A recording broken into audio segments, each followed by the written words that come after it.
હા હાલો પછી ફોન કરું હો. એલા આંટી આપણે ધંધો હે મસ્ત એનો કરવો છે. શેનો? એલિયન નો.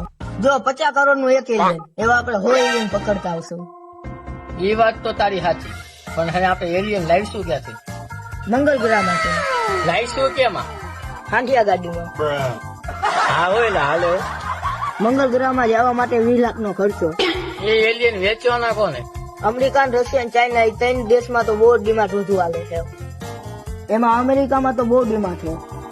એલિયન ને ધરતી ઉપર ઉતારવા તો દેશી ગુંગિયાની લાલચ દેવી પડે. કુલ ખર્ચો 96 લાખ રૂપિયા. કુલ આવક 42 અરબ 960 રૂપિયા. લોકોને એમ લાગુ છે કે આ ભયંકર આઈડિયો મારા દિમાગમાં કેમ ન આવ્યો. આ ધંધો કરાય એવો છે. સાચી વાત, આ ધંધો કરાયો. ઉભો રહા, એલિયન નું લોકેશન ગો. આ ગોઈત પણ મારામાં રિચાર્જ પૂરું થઈ ગયું, 22 વાળું MB કરી દે ને. પણ મારા ખાતામાં તો 12 રૂપિયા જ પડ્યા છે.